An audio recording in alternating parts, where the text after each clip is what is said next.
What is up, guys? This is Comic Hour. Subscribe, join the party, and here we go. Amazing Spider-Man number 46 by Wells, Zeb, and Carmen Canero.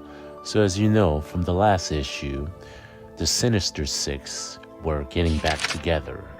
Now, we should call it the Sinister Five because, as you know, Flint Mark, the Sandman, is in prison and they're missing a member. And basically, the Sinister Six, they're gathering together and they're planning to, take the Sandman out of prison, And Electro, he volunteered. He wants to be the one to take the Sandman out of prison. He even says it here and have fun doing it. Now, we transition to the East Village where Peter is just walking around out of his apartment and is thinking about the Sandman because Sandman has warned him in the last issue that the Sinister Six are coming for him, as you might remember. Now, as he walks along, he comes across Michelle, and she is questioning him on why, he didn't show up to a date that they had. And Parker is just feeling bad because he's saying that, I shouldn't really go on a date with you. You're Tombstone's lawyer. It's a conflict of interest, and she's kind of pissed off. She said conflict of interest. That could piss Tombstone off and cost me a client. You said you couldn't pass it up. I don't know. It was kind of hot. Sue me. She says that, And then Parker apologizes, and she's pissed off, so she leaves. And right above her is Jackpot. For those of you who don't know yet, Jackpot is Mary Jane. She has power. She has become a superhero now.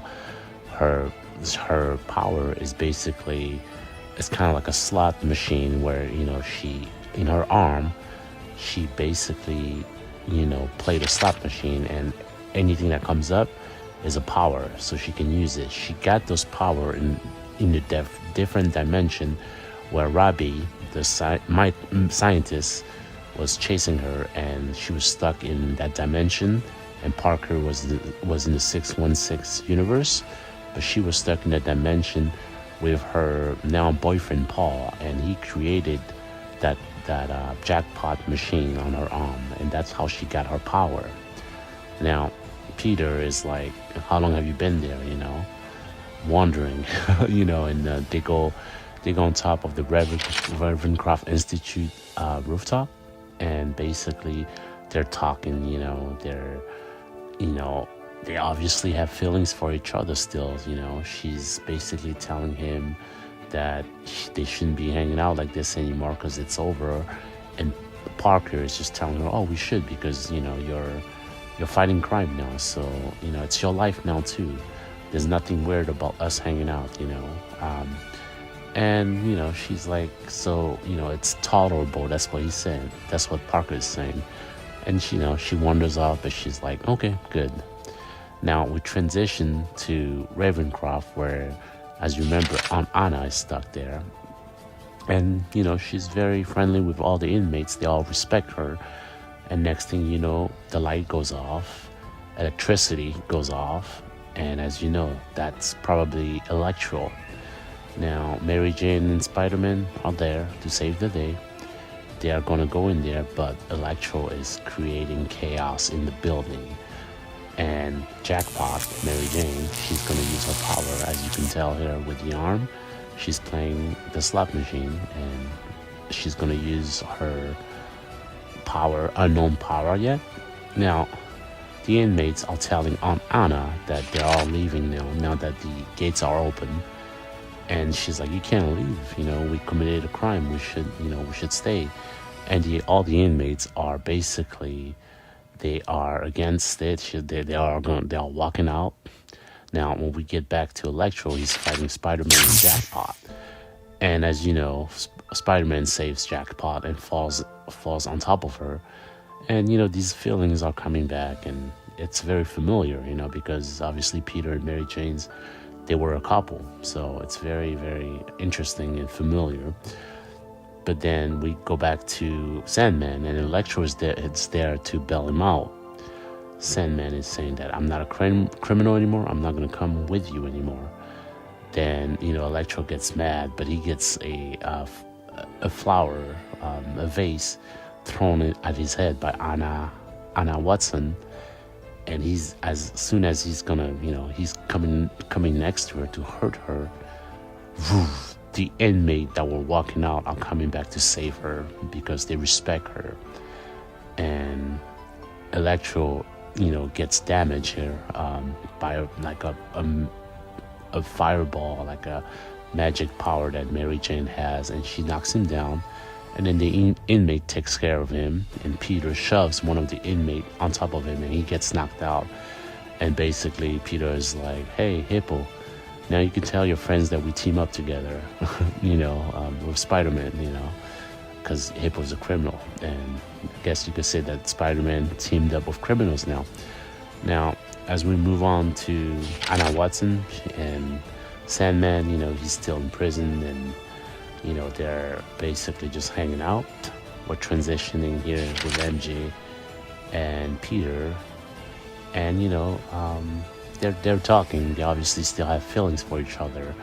Mary Jane says, we make a good team, Peter. I guess I shouldn't be surprised. And Peter says, maybe that's a good reason to do it again. She's like, maybe, or maybe it's a good reason not to. And then Peter says, yeah, maybe. He agrees because they've tried so many times in that relationship. They've been together forever. They know each other very well. And it's like, at this point, it's kind of like, what's the point of trying? Because there's always something that comes up that misses our relationship. Now, we go back into Ravencroft with Sandman. And basically, Sandman's talking to the nurse, and he's saying that, he's not here. The Sandman's not here, so maybe I shouldn't be here too. And for some reason, he's turning bad, and he leaves, He leaves the prison, he escaped, and he goes and basically bail out Electro, who was on the SWAT team truck, bails him out, and he goes back to where the Sinister Six are at, and here he is. He says, I had to take matters into my own hands. Electro was no help. What's next? And he's ready to join the Sinister Six. Him and Electros are back, and they're planning their move. As Mr. Octopus says, I am so glad you asked. And that is it for this issue. Not too much happening. It's really about the relationship of Peter and Mary Jane. That was the main core of this issue. I like the action, but not much going on in this issue. So hit the like, subscribe, and I will see you guys next time. Take care. What is up, guys? This is Comic Hour, and we're here ready for the review of Amazing Spider-Man number 47. Do me a quick favor, subscribe, as we are a growing community, and we need you on our team, baby. Subscribe and enjoy this channel. All right, Amazing Spider-Man number 47 by Wells, and special guest artists here, Todd Knock and Obach. And we start the issue at Red Hook. There is a man here that's being kept in captivity, and somebody's coming and is basically asking for Mayor Madeline Pryor. And the guy says that Mayor Pryor and Cage is a good man, and I won't tell you where they are, basically. And then this dude is like about to slash him, and there's a hand that prevents that. Who is that hand? He says, I'm back. And the man with the knife is actually a woman. And who's back? It's Ben Reilly. As you know, Ben Reilly is Spider-Man clone, not clown. And he basically escaped prison right now. The last time we saw him is he was trying to take over New York City with an army of monsters and his girlfriend here. And yeah, and basically he's back in on the scene, and they're scheming something here. So we'll see what their plan is pretty soon here.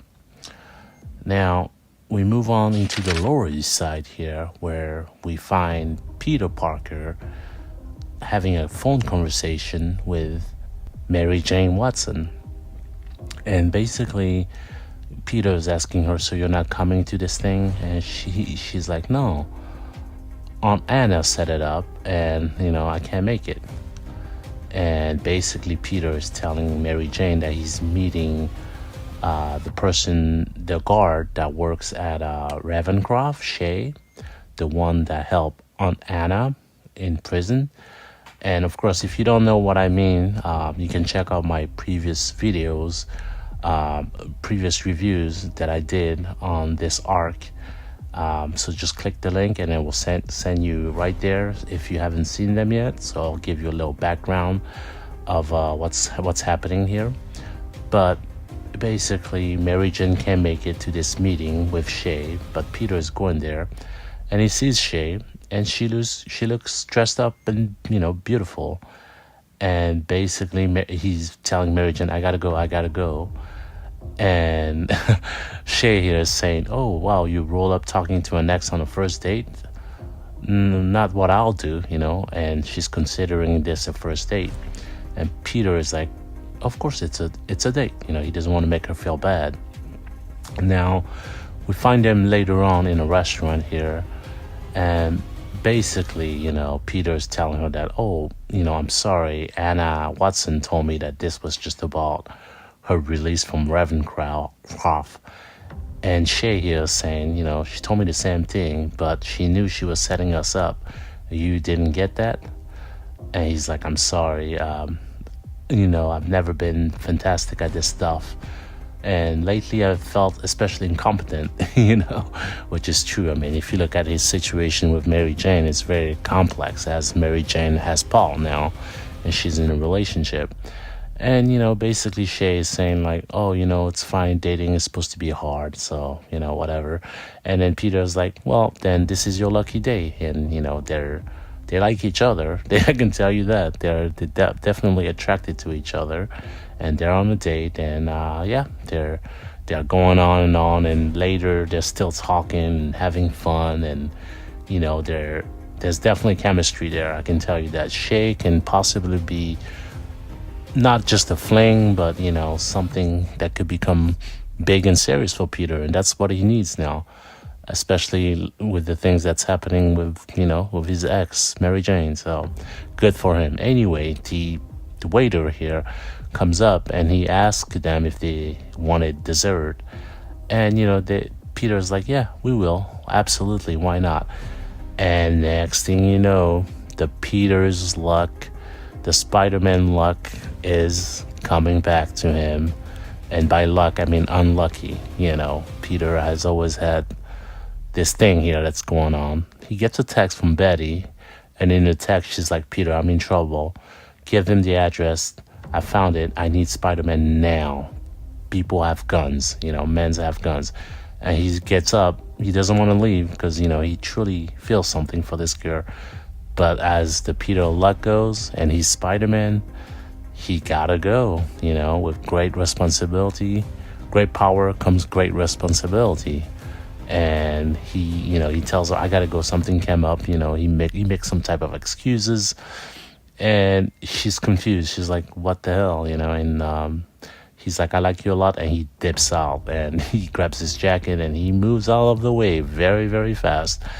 And Peter, this isn't the first time Peter has done that. He's done it plenty of time to Mary Jane and other women, just because he's Spider-Man. He has responsibilities. He's saving the world, and that's probably why he doesn't have any luck in his relationship. So anyway, he goes into the building where Betty is. She's looking for evidence to show that Betty is, to show that her husband was turned into a hobgoblin, right? And Spider-Man goes there, and we move on into Alphabet City in New York, where these criminals, they come in and they are trying to look for Betty. They found her.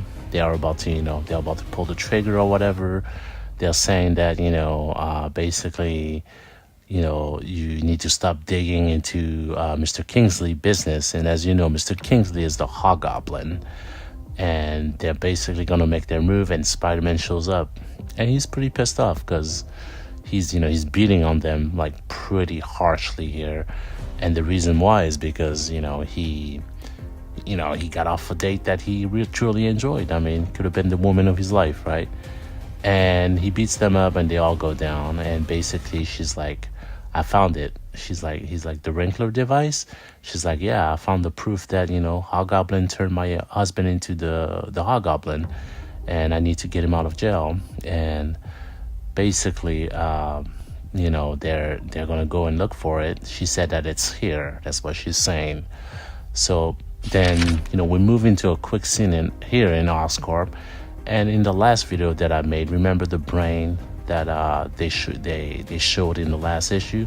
Well, it's here again, and the guards are messing around with the phones. And remember, they talk about having no phones off, and having two-factor authentications around the brain, because it mess up the network. And we don't know what that is yet. And it says here that free comic book day we might find out. But it seems it's a living brain. It seems like seems something big here is about to happen. Now we move on with Betty, and they found it. The wrinkler device is here, and it's there, and they're gonna grab it, and a monster shows up, a wolfman. But it's not the wolfman. It's basically Ben Reilly and his girlfriend, and he's like, I also have somebody else here. Turn around, our favorite therapist is here, and it's the Green Goblin, guys. And that is the issue. Spider-Man's gonna have to battle that next issue.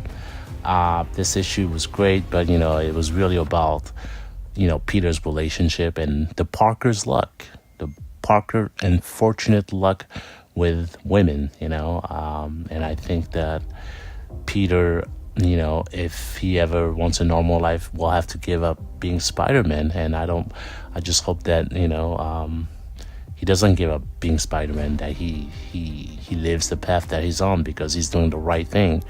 He's saving the world, and he's sacrificing himself, including his relationship. So if you like this, drop a like, subscribe, and guys, I will catch you guys on the next one. Peace. What is up, guys? Quick favor, subscribe, and let's get on with it. So if you haven't seen my previous review on Amazing Spider-Man 47, there's a link here. Click there and then come back to this video here. So the Amazing Spider-Man number 48 by Wells, special guest artist Knock and Obach. So we start here, guys, and it says here earlier, but we start with Ben Parker here. And he's with his girlfriend, in which, they are trying to figure out how they could possibly get Ben's memory back, because he lost part of his memory. And, they're just trying to brainstorm something that they could do.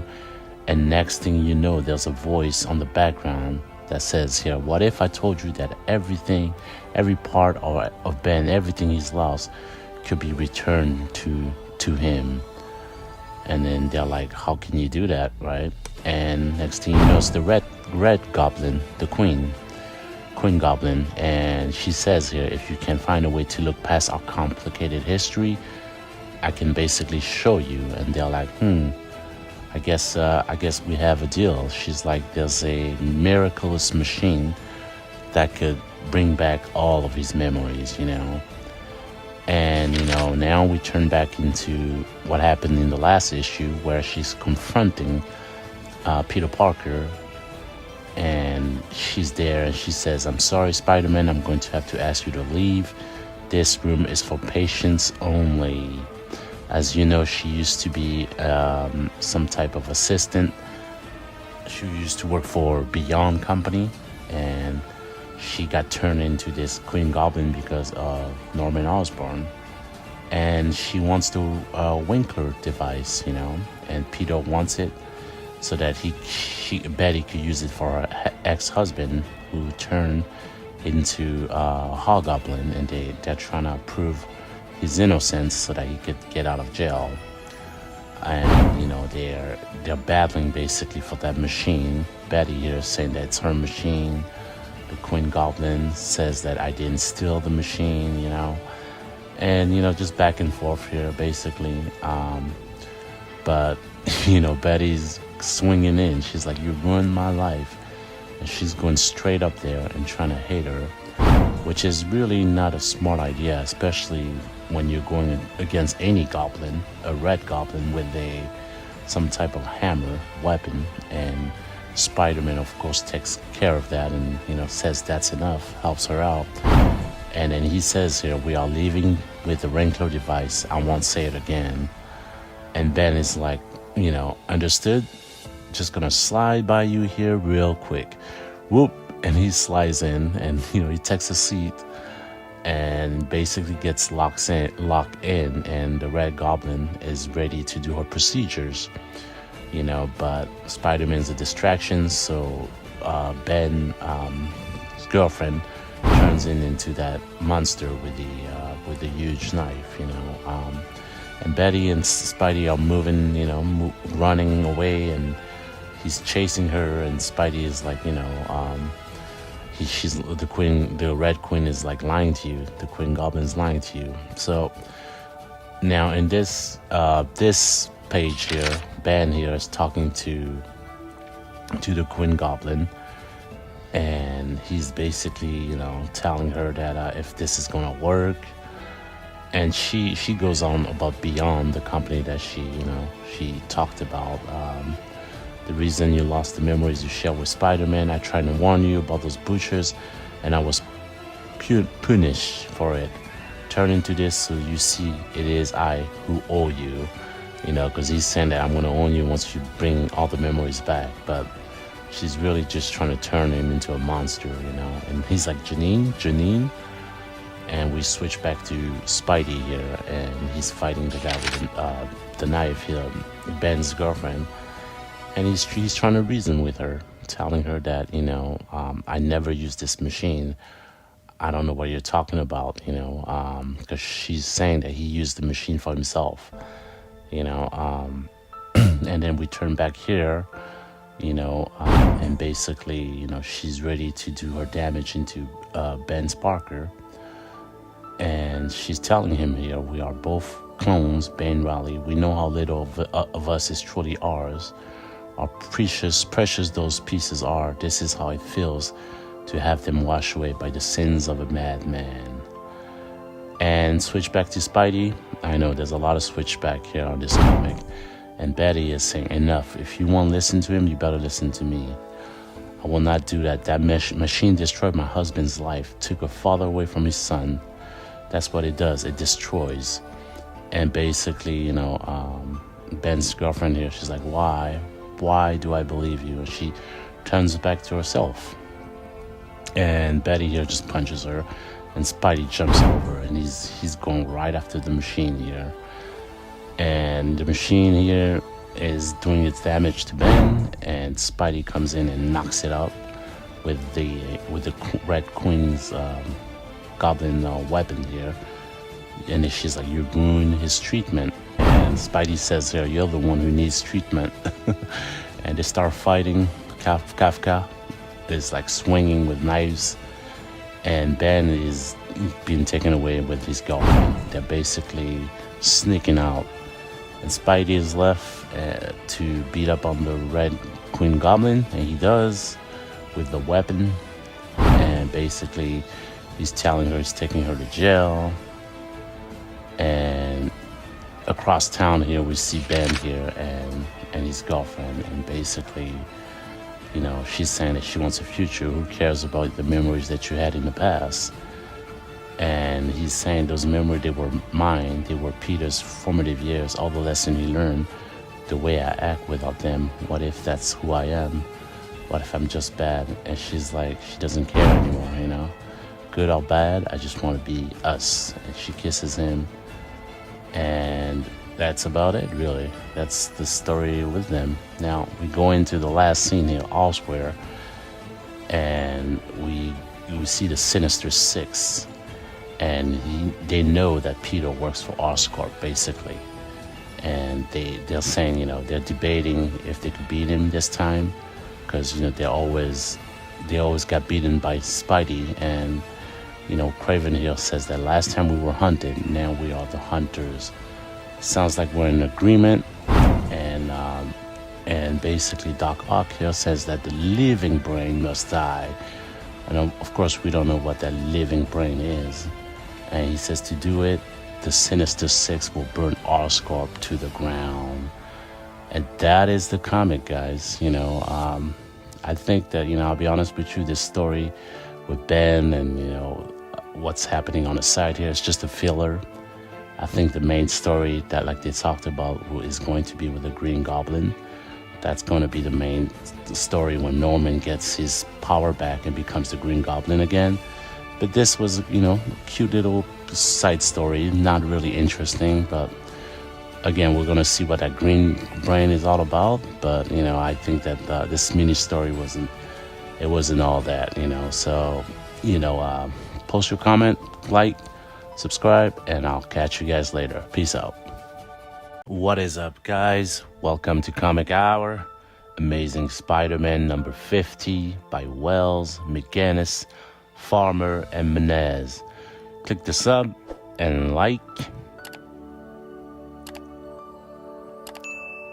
Okay, so if you haven't caught on, click the link above and come back to watch this video.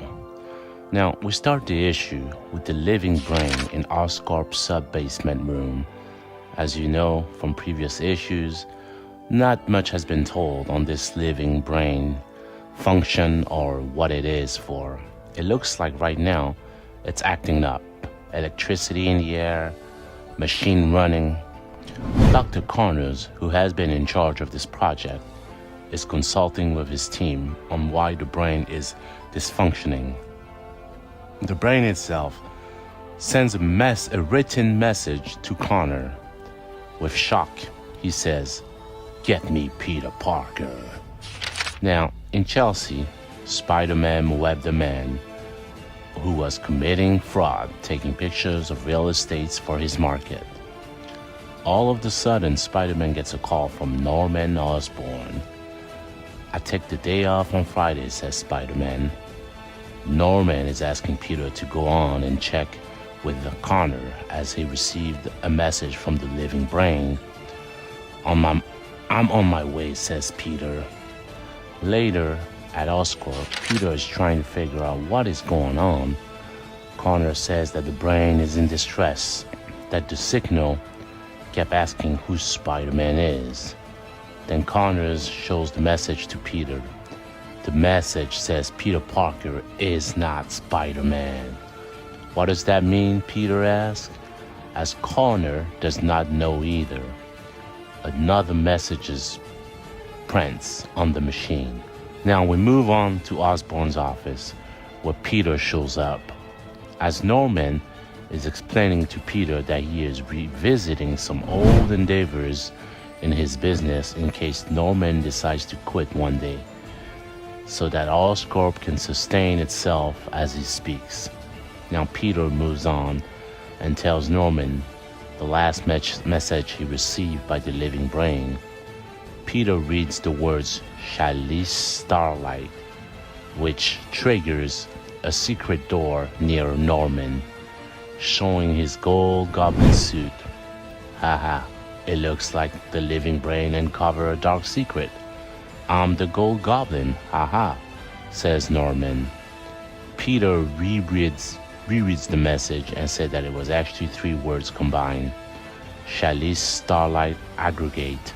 As Norman is trying to stop Peter from saying these words, another secret doors open up, and now we see the Green Goblin suit. Not only did it show the suit, but it looks like Norman turned back into his old ways, saying to Peter You were always stupid for a smart kid. Norman's not here. While clicking a button, toxic gas comes out. Peter jumps up the ceiling. Norman gets his glider, which hits Peter, throwing a goblin pumpkin that exploded in Peter's face. The gas has taken your strength, says Norman, as he changes into the goblin. Ha ha ha ha, the goblin is back in full pursuit of God, says Peter. The battle between the goblin and Peter starts again, like an old dance where the two of them know the moves all too well. Spider-Man fights back with a huge punch. You promised this wouldn't happen, says Peter. He did, but I'm not him, says the goblin, telling Peter that he also has some of him inside of himself. Back in Amazing Spider-Man 927, when Peter went nuts in the black suits and attacked everyone, you were buried, trapped with Kraven's spear. How did you get back into Norman, says Peter. Ask him, says the goblin as he takes off his mask. Norman apologized to Peter. I didn't have a choice. Does he know Norman? Asked Peter. Does he know? My lab. Did you let him into my lab? All of a sudden, Norman returns as the goblin and headbutts Peter as a cheap shot. Now, back at the lab, Connor is trying to get the brain under control. Suddenly, a robot comes out of that brain. I am the walking brain, and I bring you this message. Peter Parker is not Spider-Man, he says, as we see the goblin transferring Spider-Man into the lab, with the glider. Ha ha ha ha. To your lab we go, he says. Where is your secret, Peter? Is that bug from your suit? What secret do you keep inside of it? Peter responds by saying that he planned for this day. Also, the bug, it's Goblin's birthday. Give it to him, he says. The bug reacts and spreads some type of liquid into Norman's face. That liquid was to depower the Goblin's strength, which means Goblin's strength is gone, says Spider-Man. And wham, Spidey punches Goblin into his face. I've seen your every move, Norman, says Spidey. You are so predictable. I never trusted you, says Spidey. Alright, you win, says the Goblin. Time to tell you the truth.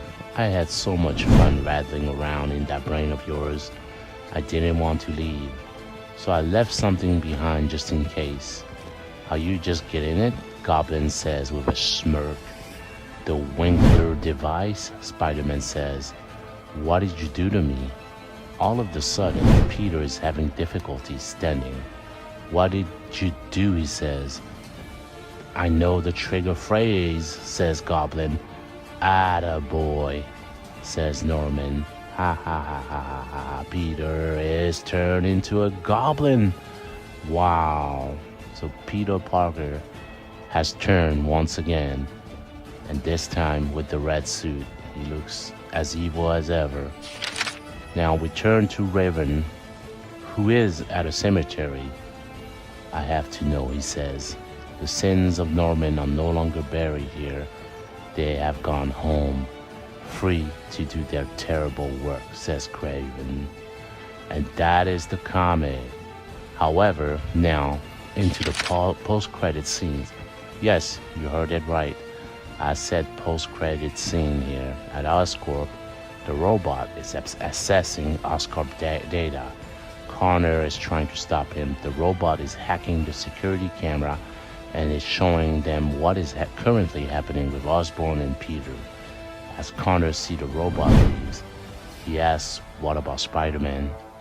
He is not Spider-Man, not anymore, says the robot. I am the only one that can save him. Now if you want to help, follow me, says the robot. We're in, says Connor. To be continued. And that is all for this issue. Wow, things are picking up. My complaint is probably just the art, The art is horrible. Come on, Marvel, do a better job. with the art. This art looks childish to me. Amazing Spider-Man deserves, better art than this. The story was fine. It's the art that I'm just having a hard time following. Now, Peter Parker turning into a goblin, wow, that's definitely something again. Now, sub and like, sorry. I will catch you all next time, and peace out. What is up, guys? As you guys know, this is time for Comic Hour, baby. This is the right channel for you guys, and we are going to review Amazing Spider-Man number 52 by Wells, McGuinness, Knock, and Moniz. Make sure that you do me a favor by subbing and liking. Thank you for that. Now, if you need a catch up, click on the link above and come back to watch this video. Now, we start the issue here with Kraven fighting Spider-Goblin, aka Peter Parker.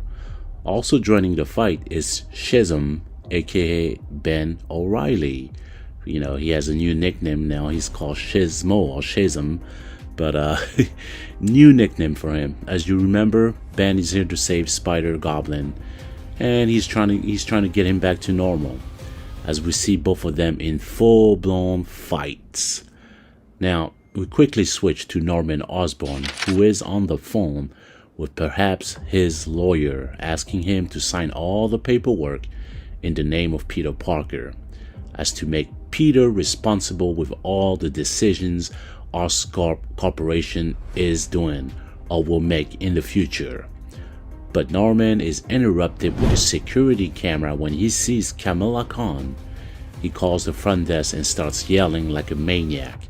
"No, I do not want you to send her up because I am not here, remember?" he tells the secretary. As Kamala looks straight to the camera as if she could hear him yell, and she leaves because of that. Now, we get back to the fights. "You picked the wrong day to cross me, Ben," says Spider-Goblin. Ben smacks Spidey away and explains that he is one of the only person that can understand what Spider-Man is going through, as he himself has been used with that wrinkle device.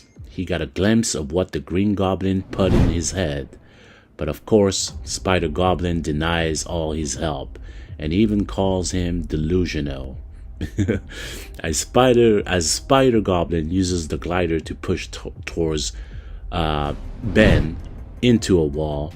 Now we turn quickly into New Jersey, where we see Mrs. Marvel, as she is there to find the Winkler device, the cause of Peter's demise.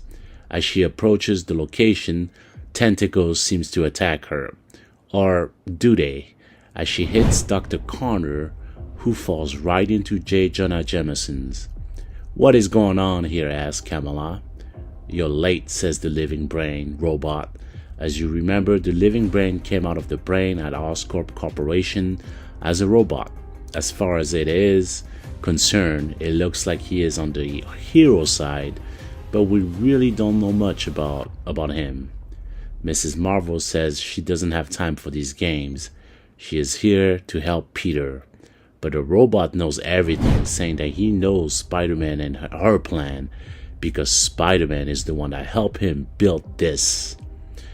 Now, we return to the battle as we see Spider-Goblin is holding the spear now. The spear that basically can change any goblin into a normal person again. As Ben tries to stop him, but he gets smacked hard right away, as Ben tells Peter that he can fight this. Now we quickly switch to Jersey again. The living brain is explaining that Norman has been buying companies and putting them under Peter's name, saying that he was created as a contingency plan when Green Goblin returned. "I found another Spider-Man," says the living brain, and here he is, Red Rack, dorky ass Spider-Man. Man, Wells, the writer, WTF, what are you doing? This is just ridiculous now. Please stop this man. Spider-Man is a cartoon now. It's like a cartoon sitcom. I just can't take it anymore. Now, we return with Spider-Goblin, and he's smashing Ben Reilly in the face, squeezing the life out of him, when all of a sudden, goo are released from Ben's eyes, dripping its way into Spider-Goblin. As this goo seems to bring back the Goblin spirit away from Peter himself. Ben, Peter Parker is back, as Spidey grabs the spear and says that this is the only thing that can stop the Goblin. Thank you, and he leaves. Man, Spider-Goblin was short-lived. Ridiculous writing, I swear, guys. This is just like, they made this Spider-Goblin to be a big deal and everything, and now they retransform him into Peter after just one issue. Wells, come on, man, As Spider-Man stops into a rooftop, the Goblin is not completely out of his head just yet, as the effect is still there. At any time, he can turn back into the Spider-Goblin, as he says, "I don't have much time. Let's move, Peter," as he knows he has to put the spear into the Goblin chest to turn Norman back to normal. And basically, guys, that's the issue. Man, this is so cliche writing, and you can predict everything, and this is bad, Marvel. Bring back Amazing Spider-Man. We need it, for crying out loud. He's the number one superhero for Marvel. I feel like they're just disrespecting him like that. This is bad. Anyway, if you hate this storyline, tune into my Ultimate Spider-Man review. That storyline is fire. If you enjoyed this video, or not, I guess, you can click the like and sub. And I'll see you guys all next time. Take care. Peace out.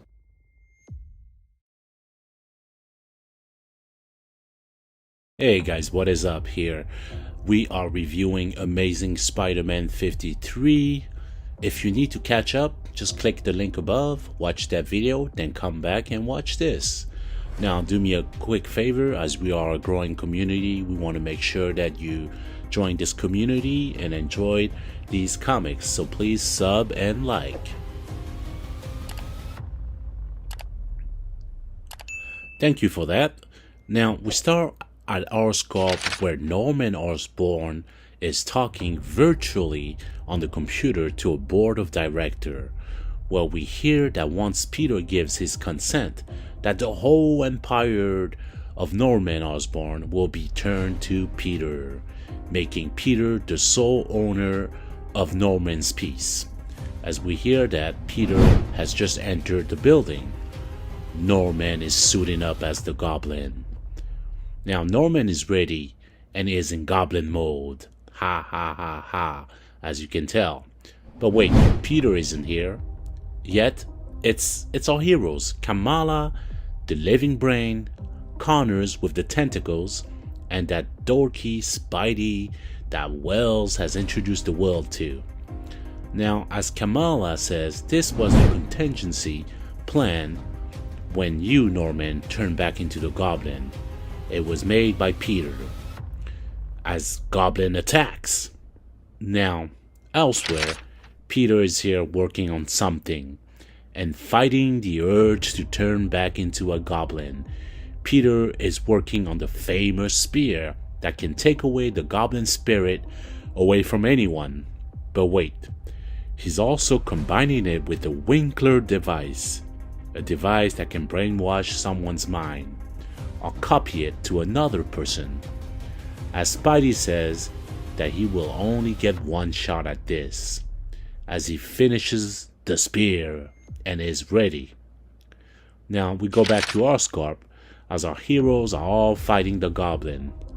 As Goblin manhandles Connors and Kamala, Wreck Rap kicks the Goblin hard, but the Goblin calls his glider, and just like that, the glider pierces through the Wreck Rap's chest.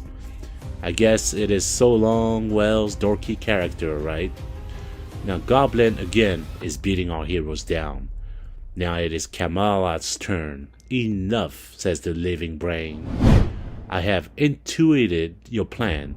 I know what you have in store for Peter Parker, says the brain. just to be malfunctioning a second later, and he's off. WTF, Wells? Come on, what was that? So much hype for the living brain, then it just dies off? I mean, come on, it's been several issues that we were hyping that living brain. This is the worst writing ever. As Mrs. Marvel wears auto tentacles and hits the goblin. We see a quick scene with Jameson and a scientist where they found out that the goblin plan is to actually bring Peter to the chamber below the facility. As Spider-Man shows up to the fight with the spear, Goblin is happy to see Spidey, as if Spider-Man walked straight into his trap.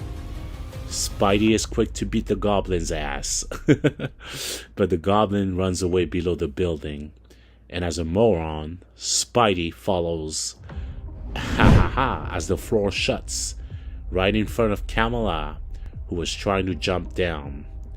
As we see Craven holding Jameson hostage, saying that the door must remain closed. The Spider and the Goblin must go into the darkness together, and only one will return, Craven says.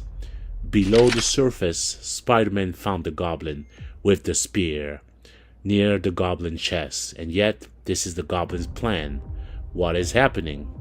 The Goblin's spirit leaves the Goblin and transfers directly to Spider-Man. The sin wants you, says the Goblin. And that is the issue. WTF, Wells, you have ruined our hero, our beloved hero. Last issue, you turned Spidey back to normal, just to have him turn into Spider-Goblin again. WTF, come on, man. Anyway, guys, if you like the video, like and sub, and I'll see y'all next time. Peace out. Hey, what's up, guys? We begin with the Spider-Goblin, having just plunged the notorious spear into Norman during a heated chase. The Green Goblin has found a new home, declares the Spider-Goblin with a sinister smile. Get out, leave Peter alone, Norman retorts, finally regaining his sense now that the Goblin's influence has shifted to Peter. The Spider-Goblin reminds Norman that he has transferred all of his assets to Peter Parker. Now Peter owns it all, and now the Goblin is Spider-Man, he claims proudly. Meanwhile, at Oscorp, Kamala and the other heroes attempt to pinpoint the Goblin's location, but their efforts prove risky.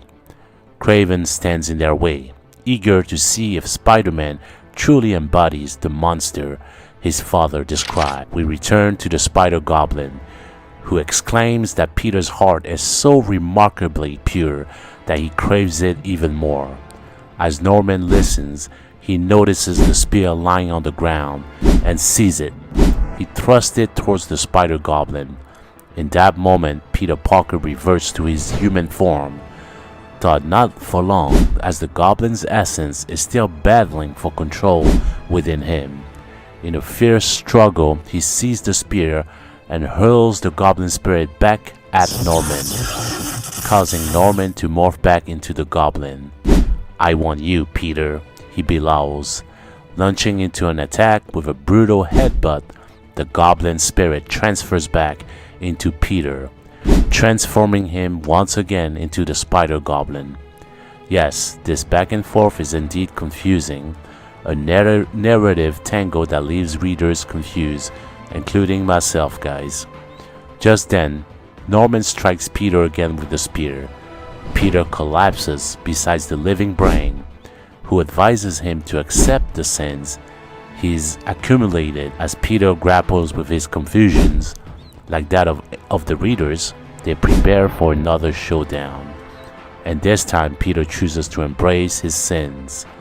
They're not going anywhere. We are going to finish this, he states. Suddenly, Norman drops the living brain's mask into Peter's head.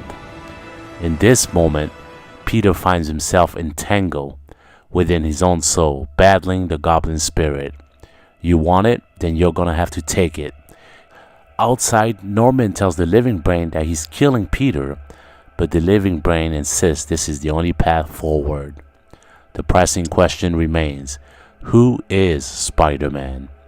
Peter must wrestle with himself to discover the answer.